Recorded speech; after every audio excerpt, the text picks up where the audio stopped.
नमस्कार दोस्तों, आज के हमारे इस वीडियो में हम आपके लिए संकष्टी चतुर्थी की व्रत कथा लेकर आए हैं। एक समय की बात है, किसी नगर में एक देवरानी और जेठानी रहते थे। जेठानी अमीर थी और देवरानी गरीब थी। देवरानी का पति जंगल से लकड़ियां काटकर शहर में बेचता था। अक्सर वो बीमार रहा करता था। वहीं देवरानी जेठानी के घर का सारा काम करती थी। बदले में जेठानी बचा हुआ खाना, पुराने कपड़े आदि उसे दे देती थी, जिससे देवरानी का परिवार चल रहा था।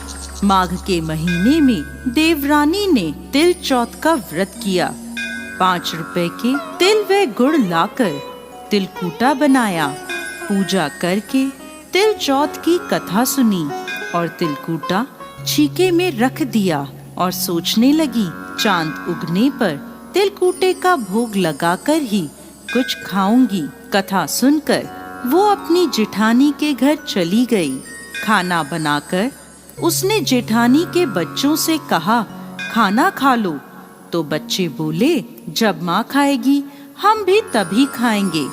फिर उसने अपनी जेठ से खाना खाने को कहा तो वह भी बोले, मैं अकेला नहीं खाऊंगा, सबके साथ ही खाऊंगा। जेठानी ने देवरानी से कहा, आज तो घर में अभी तक किसी ने खाना नहीं खाया, मैं तुम्हें पहले खाना कैसे दे दूं? तुम कल सुबह जल्दी ही बचा हुआ खाना ले जाना। देवरानी के घर पति और बच्चे सभी आस लगाए बैठे थे कि आज तो त्योहार है, माँ आएगी तो पकवान आदि खाने को मिलेंगे। परंतु जब बच्चों को पता चला कि आज तो सूखी रोटी भी नहीं मिलेगी, तो बच्चे रोने लगे। उसके पति को बहुत गुस्सा आया। कहने लगा, सारा दिन काम करके 2 रोटी भी नहीं ला सकती तो काम करने का क्या फायदा? ऐसा कहकर गुस्से में उसने अपनी पत्नी को कपड़ा धोने के डंडे से मारा। डंडा टूट गया तो उसने उसे पट्टे से मारा। वो बेचारी गणेश जी महाराज को याद करती रोती रोती पानी पीकर सो गई।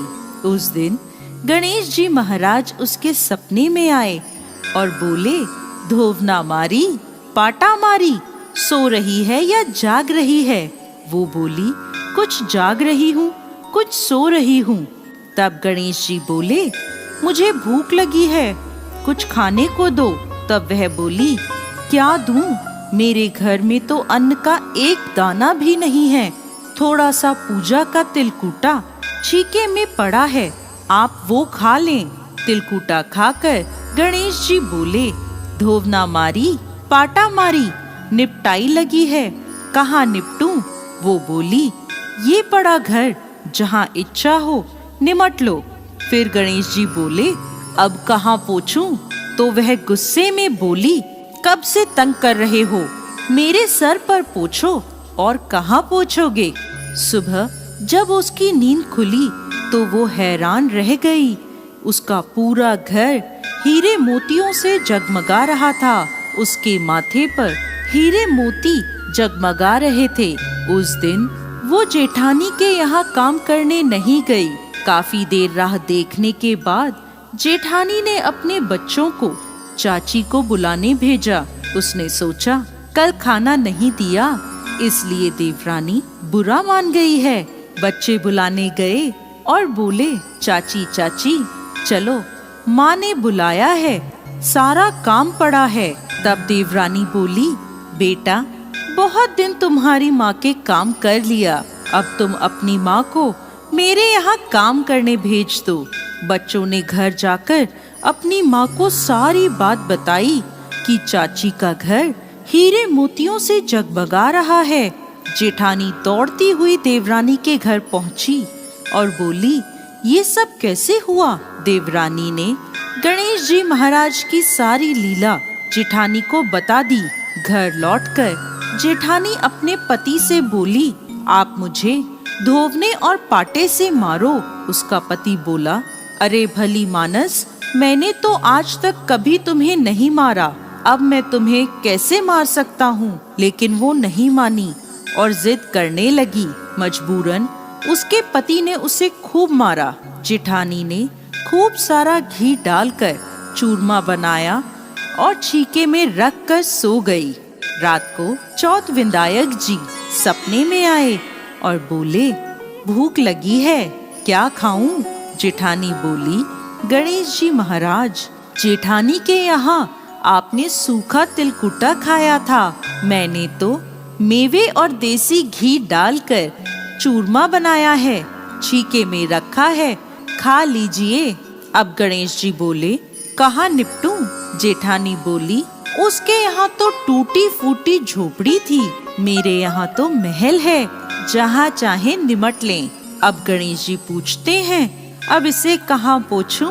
जेठानी बोली, उसका तो गंदा सा माथा था, मैंने तो चमेली का तेल लगाया है, मेरे माथे पर पोंछिए।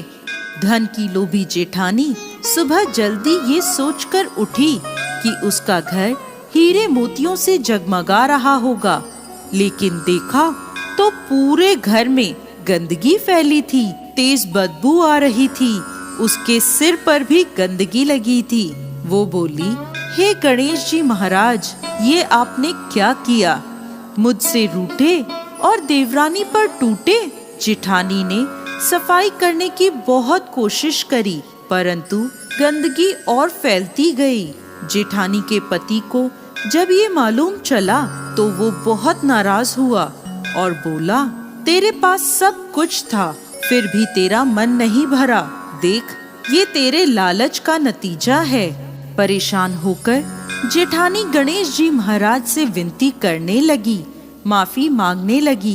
गणेश जी बोले, देवरानी से जलने से और धन के लोभ में तुमने जो किया, ये उसका नतीजा है।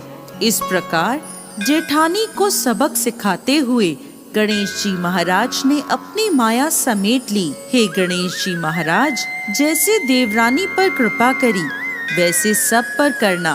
कहानी कहने वाले, सुनने वाले और हुंकारा भरने वाले सब पर कृपा करना, और जेठानी को जैसी सजा दी वैसी किसी को मत देना।